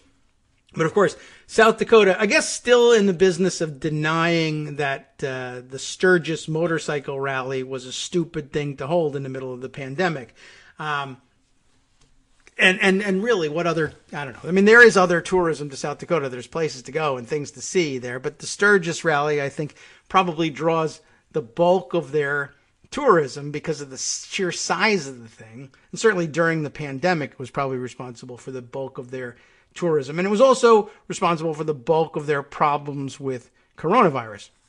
Again, there's no reason, for instance, why a state with fewer than 1 million residents should be in the, top 10 of the country in terms of deaths per million in population. The death rate should places them 6th in the nation at the moment. And it's ludicrous that there should be so much. And part of the reason why the deaths per million rate is so high is because, of course, they don't have that million to begin with. So smaller populations tend to magnify, I guess, the effects. But South Dakota and North Dakota, which is at the moment 11th in the nation with a death rate of 1,878 deaths per million, there's probably nowhere in the country that could have and should have, with proper precautions taken, have avoided such a tremendous toll, certainly, and may even have been able to avoid as serious impact as the rest of the country had with coronavirus. I mean, Vermont, which is also kind of a relatively remote location, even though it's northeastern, but it's in a remote corner of the Northeast. Still, I guess you would say the envy of the nation, absolutely dead last in terms of most every statistic. Certainly last in terms of total cases, but again, they just don't have a very large population. 624,000 or so in Vermont, but very low number of total cases. One of the few states left, in fact, with under 50,000 or let me see. I'll take a look at the stats here. They have 13,677 total reported cases to date. All the states, 47 states have reported 50,000 cases or more. Only Maine, the District of Columbia, which of course is not a state, but should be. Hawaii, which is understandable, islands, far away. And Vermont are the only ones with fewer than 50,000 cases, which is really quite something. But low numbers in terms of total cases, low numbers in terms of total deaths. I think they're probably last in total deaths, 189 deaths. Again, only D.C., Maine, Wyoming, Hawaii, Alaska, and Vermont, largely because of the low populations. Only states and D.C. With less than 1,000 people dead from coronavirus. Also, of course, very low in terms of the number of active cases, although that's a weird category and not very well reported. Total cases per million in population. Actually, Hawaii does slightly better on that. Total deaths per million, again, slightly better in Hawaii, but down in the low 300s versus the 2,000 plus group that we just told you about. And anyway, it easily could have been the case that minus Sturgis and with some crackdowns and some serious, taking masking seriously, South Dakota and North Dakota should have been a place where people could have escaped from that virus and have expected it almost never to come around. I mean, eventually it's going to creep in, but they actually did everything upside down and backwards and doomed themselves to one of the worst infection and death rates in the country. And again, in the world, as we saw Stephen Dennis mentioning, comparing New Jersey to most countries in the world, they really didn't look too good. And in terms of total number of cases per 1 million in population, number of people who've gotten the disease, not necessarily died from it, North Dakota and South Dakota are tops in the country. And again, the population magnifies things, but, they really could have avoided the whole thing. North Dakota has 129,382 cases per million. South Dakota, 124,698. And, next competitor, Rhode Island, also a relatively small state, similarly seeing its numbers magnified, 114,000. But that's a good 10,000 cases per million behind South Dakota. So anyway, by the way, 100,000 cases per million gets you to 10% of the population. 1 in every 10 residents in states with that rate has been diagnosed and tested positive for coronavirus. And there are 10 such states in the country, with Kansas poised to join them next. Alabama not far behind either. Kansas over 99,000, Alabama over 98,000 cases per million.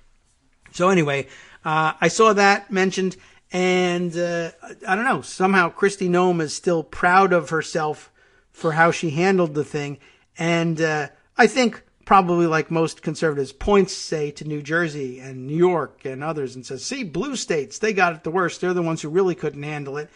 Of course, they got it early and in tremendous numbers before there was any indication that doctors were going to get a handle on just how to treat it once it was around. You know, it was very unclear whether there was any like available treatment that would lessen the chance that you would die, and it took a long time to figure out how to handle people who were severely infected. So New York and New Jersey and Connecticut, the Northeast, and Rhode Island, I guess now that they're here, got walloped before anybody knew what to do about this thing. By the time it got to South Dakota, practice was pretty clear. It's just that they got walloped in terms of getting it all at once. Why did it happen? Because they had 350,000 people ride motorcycles into and through the state and stay for a month and give coronavirus to everybody. And even though they had the benefit of everyone else's head start on treating the disease, they ended up screwing it up. And then, of course, the way it is in most places, the infections settled most seriously and with the worst impact in the communities that were least able to even offer adequate treatment to people, mostly among the native population and the workers in the meat processing plants who were deemed essential workers. And we basically said, yeah, you have to come to work until you die. So that's kind of bad too. But anyway, meanwhile, people in North Dakota or South Dakota, at least, pointing to New Jersey and saying, see, you know, look at that. Look at the rate of death there. They're talking about, what was it? I guess currently in New Jersey, 2,528 deaths per million. Whereas we here in awesome South Dakota only have 2,084 deaths per million. I would point out to you that, one, those numbers do continue to climb. And as our friend Charles Gable points out here, the death rate in South Dakota is currently what the death rate was in New Jersey as recently as December 21st, which is a pretty late date in the pandemic. Right about the time when they probably decided, well, at least we're not New Jersey and we can market ourselves that way. That was the death rate. And guess what? It really didn't take very long for South Dakota to get there. But they can still point and say, New Jersey is still worse, but only because they had such a rough head start. And South Dakota was doing great. And that's, I guess, why they decided, let's have people in from all over the country. What could hurt? You know, what harm could it do? And if it does do harm, couldn't we just claim that it doesn't do harm? And I guess you can. We'll see if it works. Anyway, by the way, that the Hill article that I was reading about Project Veritas being suspended, and I said John Bowden was the reporter. He still is. That was correct. I was wondering, is that the terrible guy from the Hill? John Solomon is the guy who I was thinking of, who reported for the Hill for many years and was essentially a shill for the Rudy Giuliani Ukraine ploy. And just to clear things up, I knew there was a John somebody at the Hill that I said, maybe that's not somebody we should be taking straight reporting from without taking a grain of salt along with it. But it's somebody else. They may also deserve a grain of salt. I don't know. All right, let's see. What other things have I put aside here? Oh, yeah, here's the Stephen Dennis thing. We did do that. Let's see. Lots of reporting over the weekend that I think we probably can skip over in terms of already knowing the story, but I happen to have put aside here the Washington Post piece. Mounting evidence suggests Trump knew of danger to Pence when he attacked him as lacking courage amid Capitol siege, but that's been overtaken by events, I think, in terms of learning the Jamie Herrera Butler story. I still need to find out what is the name of the local paper that reported that. I'd like to see the original reporting on that and just see what we had missed. A lot of local reporters using that very well, very wisely, I think, as a example of good, solid local reporting and saying, remember, support your local newspapers, which is important to do. They had that story, but I guess support the PR departments of those local papers so that they can get those national papers moving along on the same stories a little earlier. Might have been helpful. Maybe, maybe not. Wouldn't have changed the outcome, though. I think we got that. And I think we've covered the witness thing, I think, pretty well. I had anticipated doing that without Greg, but Greg was interested, so that's a good test. All right, let's see. Something this I want to hold, I think, for discussion with Joan tomorrow. I think we can look forward to having that happen. And we can talk about what business is expected to resume perhaps next week on Capitol Hill. Let's see. That too, I think we can wait on. Pence's former chief of staff, apparently, at some point, contacted about providing information in the impeachment trial, but he too likely to be a reluctant or hostile witness. Just thought that was worth mentioning in filling out the record here. Why did I put this aside? Let's see. Although the trial is over, just so you are aware, by the time the next one comes around, whether it's an impeachment pushed by Lindsey Graham, eventually impeaching Kamala Harris, or anybody else that they can think of. By the way, with that threat to impeach Kamala Harris, too, I thought it was interesting. Where are all my Republicans? And I'm sure that Lindsey Graham was among them. Where are all my Republicans who said that impeaching or threatening to impeach George W. Bush, or even later impeaching Donald Trump, was tit for tat by Democrats for the impeachment of Bill Clinton? I was just wondering about that because around the time that we were saying, geez, I don't know, maybe warrantless wiretapping of domestic targets and or torture of detainees is something that we ought to consider impeaching George W. Bush about. And the excuse at the time was, well, you're not really doing that because you think that's an impeachable crime. It's tit for tat. You want to score political points because you feel wounded about the impeachment of Bill Clinton, for which I was a House manager. And that was like credited as a serious argument for a long time by journalists. And I'm just wondering what happened to the what can we call it? But the overwhelming disapproval of that as a concept. You can't do that. It would be tit for tat. The Republican guy I talked to said it would be tit for tat, and that sounds fun, so I'm going to print it. And later on, the idea of impeaching Kamala Harris for nothing in particular seems like, that's a legitimate threat. Anyway, if we ever get around to that, or a third impeachment of Donald Trump, which, of course, as we know, the Senate has jurisdiction to hear, or just next impeachment in general, you wanted to know about this. We've discussed it once or twice, that very often, as was the case in the first impeachment in Donald Trump, Republicans would say, you can't impeach him for that. That evidence is hearsay evidence. And everyone knows from watching crime dramas on TV that hearsay evidence is inadmissible in court. A reminder, of course, you're not in court. That was Vander Veen's problem all throughout the trial, anytime he spoke, really. But just by way of information and update on that, Ira Goldman, who is himself, I believe, a former Senate staffer and also very often quite up on all the rules of parliamentary procedure, and I've not seen him get things wrong, says, fun fact for you to remember for the next impeachment, hearsay is, of course, admissible at impeachment trials, but there's more to it. The Senate, he says, has a long history of allowing hearsay. Why? Considering other courts, why would they do that considering that other courts generally don't allow hearsay? And, well, one answer, that he provides us because the Senate, sitting as a court of impeachment, isn't like other courts. And then he says, here, let the Chief Justice explain. And it's a screenshot of some old report of some kind, whether it's in newspaper or, well, it kind of looks like maybe a transcript, perhaps a congressional record transcript of a prior impeachment trial. Let the Chief Justice explain. And this is what? Which Chief Justice? I don't know.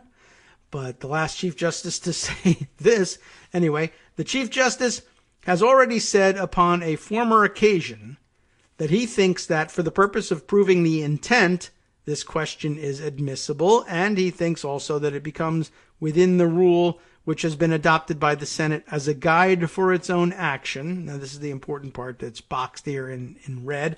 This is not an ordinary court, but it is a court composed largely of lawyers and gentlemen of great experience in the business transactions of life, and they are quite competent to determine upon the effect of any evidence which may be submitted to them.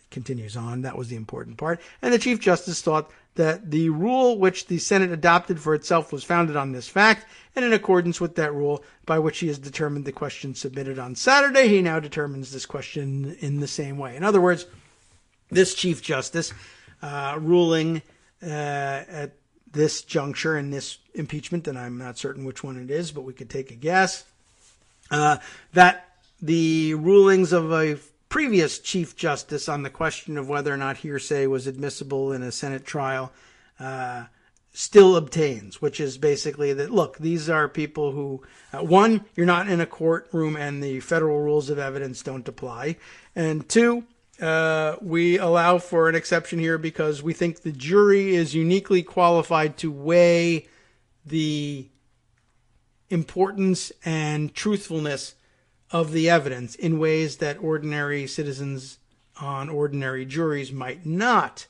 be. The safeguard against admitting hearsay is to prevent confusion amongst a lay jury.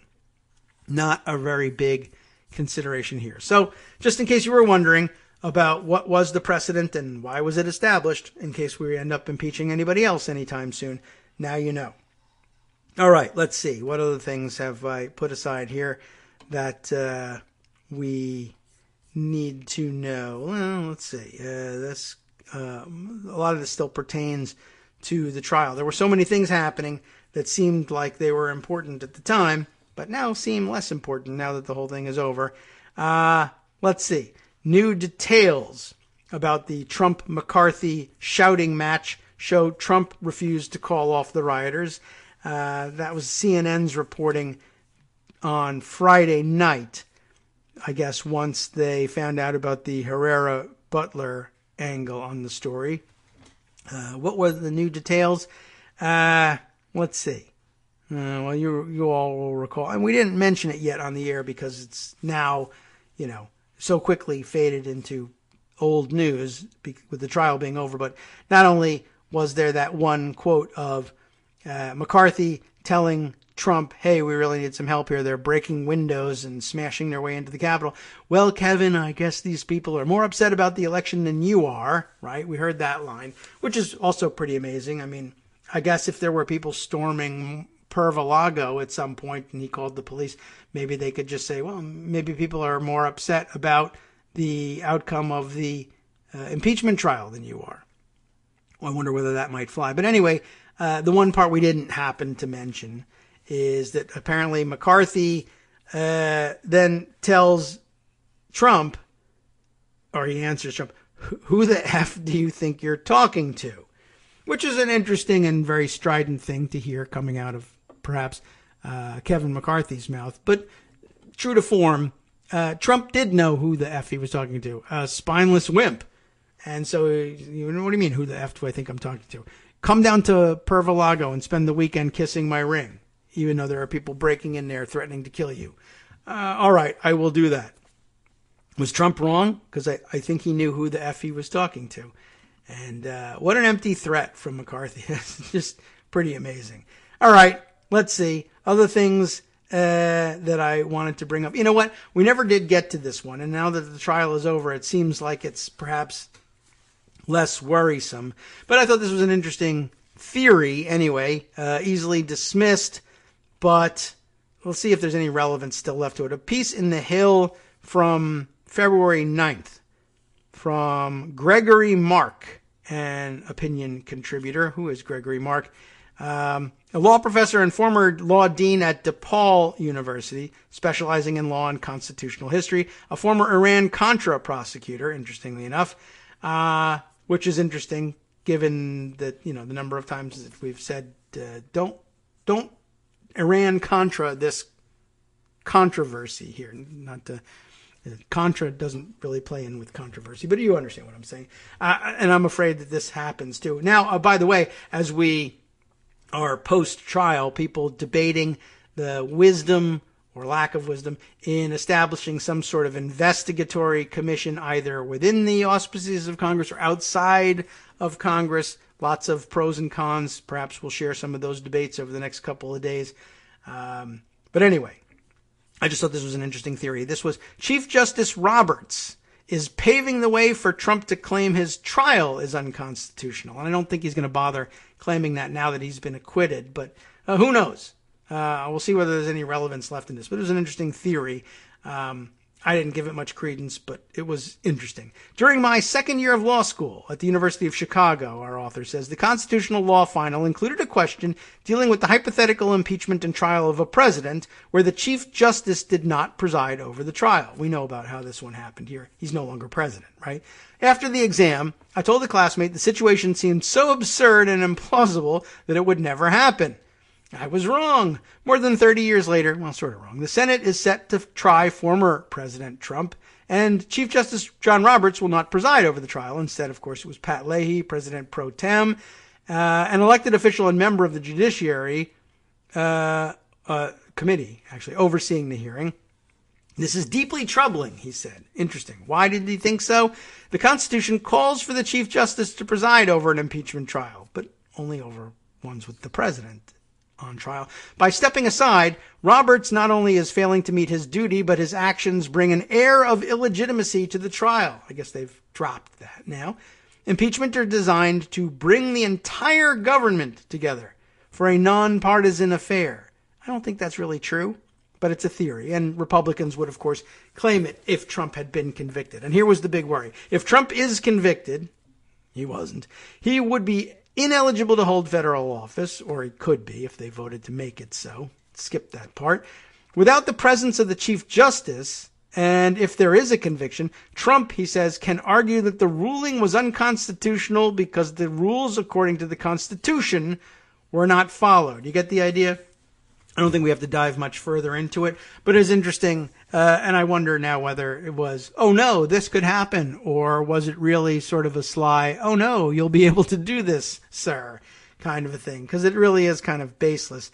I really see no constitutional problem whatsoever, so long as the current president isn't tried in this manner, and we explained why. The real, or one of the more widely recognized reasons for having the Chief Justice preside. It wasn't to bring the whole government together such that the executive is on trial in the legislative under the supervision of the judiciary, so much as it was, you can't leave the Senate to its own regular devices here because the vice president, at the time of the framing anyway, was be presumed to be presiding over the Senate. You'll recall that John Adams, the first vice president, apparently he showed up every day. He thought it was his daily duty to preside in the Senate. So with that being the understanding, the idea that the vice president, upon whom the powers of the presidency would devolve upon conviction and removal from office of the president, it would be unseemly to have that person making those decisions and presiding over the trial and standing to inherit the presidency if things go very poorly for the president who's on trial. That would be the reason for bringing in someone else. And that would be the reason why, it would be just as unseemly that the entirety of the government didn't come together to preside over other trials.